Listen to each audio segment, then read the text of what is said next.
الحمدللہ والصلاة والسلام علی رسول اللہ۔ نماز میں سورۃ فاتحہ کی قرأت۔ میرا سوال امام کے پیچھے صحیح طریقہ پر نماز ادا کرنے کے متعلق ہے اور بالتحدید سورۃ الفاتحہ کے متعلق ہے۔ نمبر 1، کیا امام کی جہری قرأت کے وقت ہم پر فرضی نماز کی پہلی 2 رکعتوں میں پست آواز کے ساتھ سورۃ فاتحہ پڑھنی واجب ہے؟ نمبر 2، کیا ہم پر امام کے پیچھے تیسری اور چوتھی رکعت میں بھی سورۃ الفاتحہ پڑھنی واجب ہے، یعنی جن رکعتوں میں امام سری قرأت کرتا ہے؟ یہ سوال اس لیے پیدا ہوا کہ ہمارے محلہ کی جماعت اپنی نماز کا طریقہ صحیح کرنا چاہتی ہے اور اہل محلہ اس سلسلے میں 2 قسم کی رائے رکھتے ہیں۔ پہلی رائے یہ ہے کہ جب امام نماز پڑھا رہا ہو تو ہمیں صرف سننا چاہیے، چاہے وہ پہلی اور دوسری رکعت میں جہری قرأت کرے یا پھر تیسری اور چوتھی رکعت میں سری قرأت کر رہا ہو۔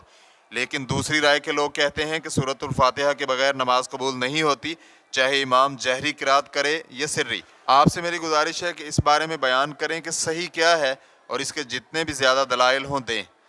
الجواب بعون اللہ سبحانہ وتعالی۔ نماز میں سورۃ الفاتحہ کی قرأت نماز کے ارکان میں سے ایک رکن ہے، چاہے نمازی امام ہو یا مقتدی یا منفرد، کیونکہ نبی علیہ الصلوۃ والسلام کا فرمان ہے جس نے سورۃ الفاتحہ نہ پڑھی اس کی کوئی نماز نہیں۔ صحیح بخاری حدیث نمبر 714۔ لیکن امام کے پیچھے جہری نمازوں میں سورۃ الفاتحہ پڑھنے کے متعلق علماء کرام کے 2 قول ہیں۔ پہلا قول، سورۃ الفاتحہ پڑھنی واجب ہے، اس کی دلیل رسول اکرم صلی اللہ علیہ وآلہ وسلم کا عمومی فرمان ہے، جو شخص فاتحۃ الکتاب نہیں پڑھتا اس کی نماز ہی نہیں۔ اور جب نبی علیہ الصلوۃ والسلام نے غلط طریقہ سے نماز ادا کرنے والے صحابی کو نماز سکھائی تو اسے سورۃ الفاتحہ پڑھنے کا حکم دیا تھا، اور پھر نبی علیہ الصلوۃ والسلام سے صحیح ثابت ہے کہ آپ علیہ الصلوۃ والسلام ہر رکعت میں سورۃ الفاتحہ کی قرأت فرمایا کرتے تھے۔ حافظ ابن حجر رحمہ اللہ نے فتح الباری میں لکھا ہے، مقتدی کے لیے جہری نمازوں میں بغیر کسی قید کے سورۃ الفاتحہ پڑھنے کی اجازت ثابت ہے۔ یہ ان احادیث میں ہے جو امام بخاری رحمہ اللہ نے جزء القرأت میں، اس کے علاوہ امام ترمذی اور ابن حبان وغیرہ اس کو لائے ہیں۔ مکحول محمود بن ربیع سے بیان کرتے ہیں، وہ عبادہ رضی اللہ عنہ سے، کہ فجر کی نماز میں نبی علیہ الصلوۃ والسلام پر قرأت بوجھل ہو گئی اور نبی علیہ الصلوۃ والسلام نماز سے فارغ ہوئے تو فرمایا، لگتا ہے آپ اپنے امام کے پیچھے پڑھتے ہو؟ تو ہم نے جواب دیا، جی ہاں۔ چنانچہ رسول اللہ صلی اللہ علیہ وآلہ وسلم فرمانے لگے، سورۃ الفاتحہ کے علاوہ ایسا نہ کیا کرو، کیونکہ جو اسے یعنی سورۃ الفاتحہ کو نہیں پڑھتا اس کی نماز ہی نہیں ہوتی۔ دوسرا قول، امام کی قرأت مقتدی کے لیے ہے، اس کی دلیل فرمان باری تعالیٰ ہے، وَإِذَا قُرِئَ الْقُرْآنُ فَاسْتَمِعُوا لَهُ وَأَنصِتُوا لَعَلَّكُمْ تُرْحَمُونَ۔ اور جب قرآن پڑھا جائے تو اسے سنو اور خاموش رہو تاکہ تم پر رحم کیا جائے۔ سورۃ الاعراف آیت نمبر 204۔ حافظ ابن حجر رحمہ اللہ کہتے ہیں، جہری نماز میں سورۃ الفاتحہ ساقط کرنے والوں نے اس حدیث اور جب وہ قرأت کرے تو تم خاموش رہو اس سے استدلال کیا ہے، جیسا کہ مالکی۔ یہ حدیث صحیح ہے، اسے امام مسلم رحمہ اللہ نے ابو موسیٰ اشعری رضی اللہ عنہ سے روایت کیا ہے۔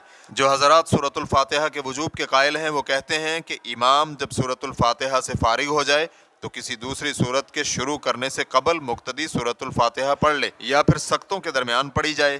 حافظ ابن حجر رحمہ اللہ کہتے ہیں، جب امام پڑھے تو خاموشی اختیار کی جائے اور جب امام خاموش ہو تو مقتدی پڑھے۔ شیخ ابن باز رحمہ اللہ کہتے ہیں، امام کے سکتوں سے مراد یہ ہے کہ جو سکتے اور خاموشی سورۃ الفاتحہ کی آیات کے درمیان اختیار کی جاتی ہے، یا پھر سورۃ الفاتحہ پڑھنے کے بعد سکتہ ہوتا ہے اس میں پڑھ لے یا پھر اس فاتحہ کے بعد والی سورت کے بعد پڑھ لے۔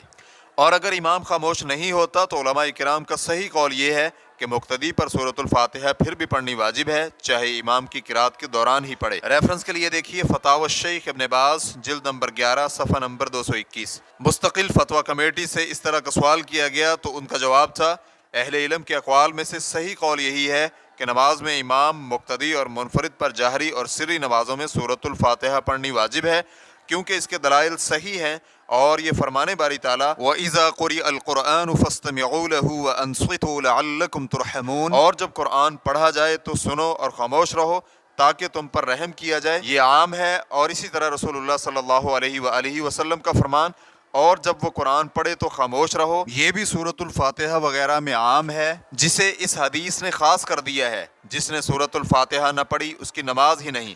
ثابت شدہ دلائل میں تطبیق دیتے ہوئے، اور یہ حدیث جس کا امام ہو تو امام کی قرأت اس کے لیے قرأت ہے، یہ حدیث ضعیف ہے اور یہ قول بھی صحیح نہیں کہ امام کی سورۃ الفاتحہ کی قرات کے بعد مقتدیوں کا آمین کہنا سورۃ الفاتحہ کے قائم مقام ہے۔ اس سلسلے میں علماء کرام کے اختلاف کو آپس میں بغض و عناد اور تفرقہ اور علیحدگی کا باعث بنانا صحیح نہیں، بلکہ آپ کو مزید علم کی تحصیل اور اس پر اطلاع کی ضرورت ہے۔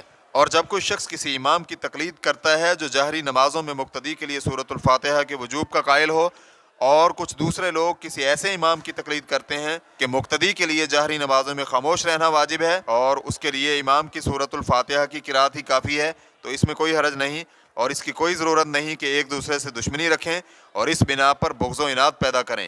جیسا کہ معلوم ہو چکا ہے کہ سورۃ الفاتحہ کے بغیر نماز نہیں ہوتی، تو اس میں علماء کرام کے اختلاف کے بارے میں اپنا سینہ وسیع رکھیں اور اپنے ذہن کو وسیع رکھیں، اور آپ اللہ سبحانہ و تعالیٰ سے حق میں اختلاف سے ہدایت کی دعا کرتے رہیں۔ یقیناً اللہ سبحانہ و تعالیٰ سننے والا اور قبول کرنے والا ہے۔ فتوی الشیخ محمد صالح المنجد واللہ تعالی اعلم۔ اسلام QA ریکارڈنگز مؤسسۃ الشیخ محمد صالح المنجد، المملکۃ العربیۃ السعودیہ، فتویٰ نمبر 10995۔ والسلام علیکم ورحمۃ اللہ وبرکاتہ۔